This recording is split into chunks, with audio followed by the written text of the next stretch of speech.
আসসালামু আলাইকুম। সবার আগে বাছাই করা 10টি আন্তর্জাতিক খবর জানিয়ে দেব। প্রথমেই থাকছে শিরোনাম। তবে তার আগে অনুরোধ থাকবে ভিডিওটিতে একটি লাইক দিবেন।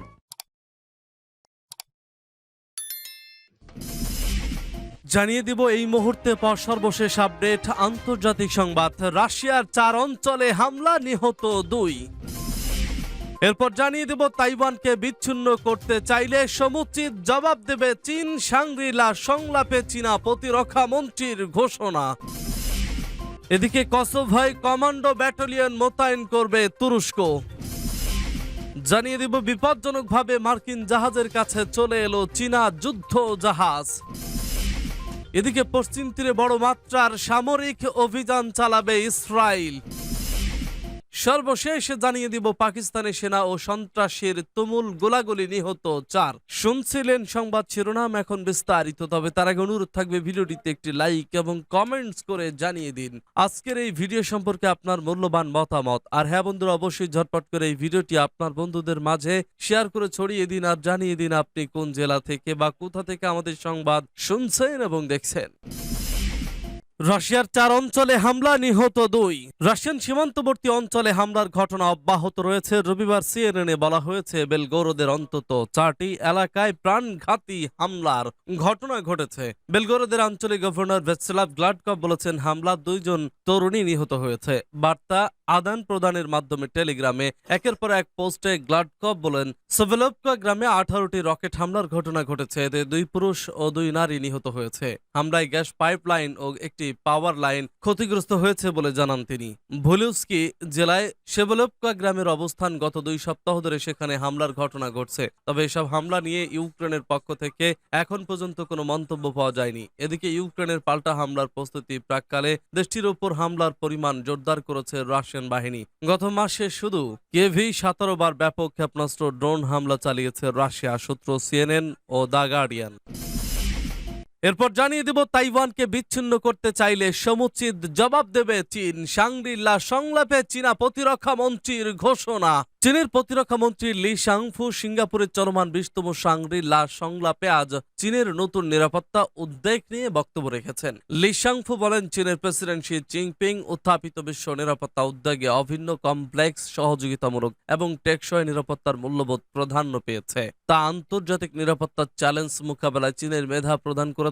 তিনি বলেন চীন সাফল্যের সঙ্গে চীনা বৈশিষ্ট্যময় আধুনিকায়নের পথে এগিয়ে চলতে সফল হয়েছে, যা অভিন্ন উন্নয়নের জন্য শক্তিশালী চালিকা শক্তি এবং বিশ্ব শান্তি রক্ষায় গুরুত্বপূর্ণ অবদান রেখেছে। বিভিন্ন পক্ষের সঙ্গে মিলে এশিয়া প্রশান্ত মহাসাগরীয় অঞ্চলের অভিন্ন স্বার্থ সংশ্লিষ্ট কমিউনিটি গঠন, আঞ্চলিক নিরাপত্তা ও সহযোগিতার সুষ্ঠু উন্নয়ন এবং উন্মুক্ত, সহনশীল, স্বচ্ছ এবং সমতা সম্পন্ন আঞ্চলিক নিরাপত্তা সহযোগিতা কাঠামো গঠন করতে ইচ্ছুক চীন। লি শাংফু জোর দিয়ে বলেন তাইওয়ান হচ্ছে চীনের তাইওয়ান বিষয় হচ্ছে সম্পূর্ণরূপে চীনের অভ্যন্তরীণ ব্যাপার। তাতে কোনো বহির শক্তির হস্তক্ষেপ মানবে না চীন। তিনি বলেন কেউ যদি তাইওয়ানকে চীন থেকে বিচ্ছিন্ন করতে চায় তাহলে নির্ভীকভাবে দেশের সার্বভৌমত্ব এবং ভূখণ্ডের অখণ্ডতা রক্ষায় যে কোনো মূল্য দিতে ইচ্ছুক চীনের সশস্ত্র বাহিনী। কসোভোয় কমান্ডো ব্যাটালিয়ন মোতায়েন করবে তুরস্ক। কসোভো সার্বিয়ার মধ্যে চলমান উত্তেজনার মধ্যে কসোভোতে কমান্ডো ব্যাটালিয়ন মোতায়েন করতে যাচ্ছে তুরস্ক। শনিবার দেশটির প্রতিরক্ষা মন্ত্রণালয় এক বিবৃতিতে এ তথ্য জানিয়েছে। খবর এপি নিউজের। বিবৃতিতে বলা হয়েছে পশ্চিমা সামরিক জোট ন্যাটোর অনুরোধে সেনা মোতায়েন করতে যাচ্ছে তুরস্ক।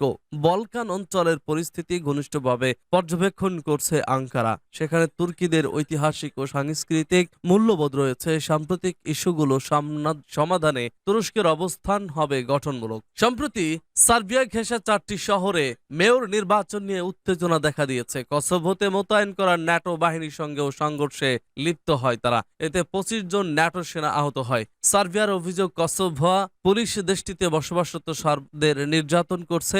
এমন পরিস্থিতিতে সার্বিয়ার প্রেসিডেন্ট আলেকজান্ডার ভুসিক তার সেনাবাহিনীর জন্য সম্পূর্ণ যুদ্ধ সতর্কতা জারি করেছেন এবং সেনা ইউনিটগুলোকে সীমান্তের কাছাকাছি যাওয়ার নির্দেশ দিয়েছেন। এদিকে গত সপ্তাহে ন্যাটো এক বিবৃতিতে বলেছিল নতুন করে তারা আরও 700 সেনা কসোভোতে পাঠাবে। তুরস্কের সেনারা সম্ভবত সেই বর্ধিত ইউনিটের অংশ। এরই মধ্যে দেশটিতে 3800 সেনা ন্যাটো সেনা মোতায়েন রয়েছে। প্রসঙ্গত, সার্বিয়া ও কসোভো দুই দেশই সাবেক যুগোস্লাভিয়ার অংশ। তবে স্বাধীন দেশ হিসেবে কসোভোকে স্বীকৃতি দেয়নি বেলগ্রেড। তারা মনে করে অঞ্চলটি তাদের ভূখণ্ডের অংশ। সার্বিয়ার ঐতিহাসিক মিত্র রাশিয়াও কসোভোর স্বাধীনতাকে স্বীকৃতি দেয়নি। মস্কোর ভোটের কারণে এখন পর্যন্ত জাতিসংঘের সদস্য হতে পারেনি কসোভো। বিপজ্জনকভাবে মার্কিন জাহাজের কাছে চলে এলো চীনা যুদ্ধ জাহাজ। চীন তাইওয়ানের মধ্যবর্তী তাইওয়ান প্রণালী দিয়ে যাচ্ছিল যুক্তরাষ্ট্রের ক্ষেপণাস্ত্র বিধ্বংসী জাহাজ ইউএসএস চাংহুং। আর এমন সময় মার্কিন জাহাজটি 450 ফুটের মধ্যে চলে এসেছিল চীনের একটি যুদ্ধ জাহাজ। যুক্তরাষ্ট্রের সামরিক বাহিনী এক বিবৃতিতে জানিয়েছে শনিবার এই ঘটনাটি ঘটে। মার্কিন জাহাজটির সঙ্গে ওই সময় কানাডারও একটি জাহাজ ছিল। কানাডার সংবাদ মাধ্যম গ্লোবাল নিউজের প্রকাশিত একটি ভিডিওতে দেখা যায় চীনের যুদ্ধ জাহাজটি অত্যন্ত দ্রুত গতিতে যুক্তরাষ্ট্রের জাহাজটির দিকে যাচ্ছে। এটি একটি সময় মার্কিন জাহাজের 150 ইয়ার্ড বা 450 ফুটের মধ্যে চলে আসে। যুক্তরাষ্ট্রের ইন্দো প্যাসিফিক কমান্ড এক বিবৃতিতে বলেছে চীনের জাহাজ ইউএসএস চুহনের বা থেকে এসে সামনে দিয়ে 450 ফুট দূরত্ব দিয়ে অতিক্রম করে চাংহুন নিজ অবস্থান ধরে রাখে। এসব সংঘর্ষ এড়াতে গতি কমিয়ে দেয়। বিবৃতিতে আরো বলা হয়েছে চীনের জাহাজটি দ্বিতীয়বারের মতো 2000 মিটার দূরত্ব দিয়ে ডান দিক থেকে আবারও বাঁ দিকে আসে এবং এটি বাঁ পাশ দিয়ে চলতে থাকে। এই ঘটনার পর চীন একটি বিবৃতি দিয়েছে ঝুঁকিপূর্ণভাবে মার্কিন জাহাজের সামনে দিয়ে তাদের জাহাজ অতিক্রম করার ব্যাপারে কিছু বলেনি। তবে তারা বেইজিং বলেছে যুক্তরাষ্ট্র তাইওয়ান প্রণালীতে জাহাজ পাঠিয়ে উস্কানি দিচ্ছে। এর আগে গত মাসে যুক্তরাষ্ট্রের একটি নজরদারি বিমানের খুব কাছাকাছি চলে এসেছিল চীনের একটি যুদ্ধ বিমান। পশ্চিম তীরে বড় মাত্রার সামরিক অভিযান চালাবে ইসরায়েল। পশ্চিম তীরে বড় মাত্রার সামরিক অভিযান চালানোর প্রস্তুতি নিচ্ছে ইসরায়েলের সামরিক বাহিনী। এর উদ্দেশ্য পুরো অঞ্চলটিকে শুদ্ধ করা বা দেশটির ভাষায় সন্ত্রাসী মুক্ত করা। হিব্রু সংবাদপত্র মারিভে প্রকাশিত এক রিপোর্টের বরাত দিয়ে এ খবর দিয়েছে মিডল ইস্ট মনিটর। খবরে জানানো হয় গত সপ্তাহে ফিলিস্তিনের হামলায় হেরমেশ বসতিতে মেইর তামারি নামের এক ইহুদি নিহত হন। এছাড়া প্রায় ইহুদি বসতিগুলোতে টার্গেট করে হামলা হচ্ছে। সব মিলিয়ে ইসরায়েল পশ্চিম তীরের পরিস্থিতিকে ঝুঁকিপূর্ণ বলে মনে করেছে। ফিলিস্তিনের হামলায় তীব্রতা প্রসঙ্গে মারিও পত্রিকার সামরিক রিপোর্টার লেভরাম বলেন ইসরায়েল একটি দীর্ঘস্থায়ী বিপদে আছে। 2022 সালে মোট 20 ইসরায়েলি সেনা পশ্চিম তীরে নিহত হয়। এই পরিস্থিতি মোকাবেলা করার জন্য সামরিক প্রতিষ্ঠানগুলি একটি সম্ভাব্য বড় আকারের সামরিক অভিযানের প্রস্তুতি নিচ্ছে। পাকিস্তানের সেনা ও সন্ত্রাসীর তুমুল গোলাগুলি, নিহত 4। পাকিস্তানের খাইবার পাখতুনখোয়ার বানু জেলায় দেশটির সেনাবাহিনী ও সন্ত্রাসীর মধ্যে তুমুল গোলাগুলির খবর পাওয়া গেছে।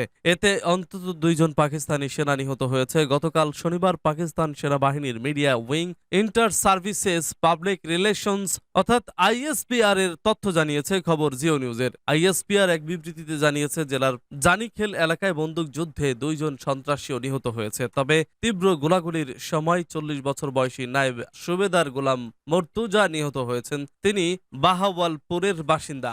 এছাড়া গোলাগুলিতে 41 বছর বয়সী হাবিলদার মোহাম্মদ আনোয়ার নিহত হয়েছেন। তার বাসা শিয়ালকোটে। বিবৃতিতে তার শহীদ হিসেবে ব্যাখ্যা হয়ে আছে। দেশটির সামরিক বাহিনীর মিডিয়া উইং জানিয়েছে সন্ত্রাসীকে নির্মূল করার জন্য এলাকার স্যানিটাইজেশন করা হচ্ছে। সম্প্রতি পাকিস্তানের নিরাপত্তা বাহিনীর উপর সন্ত্রাসী হামলার পরিমাণ অনেক বেড়েছে। বিশেষ করে পাকিস্তান নিষিদ্ধ তালেবান পাকিস্তান দেশটিতে একের পর এক এ হামলা চালিয়ে যাচ্ছে।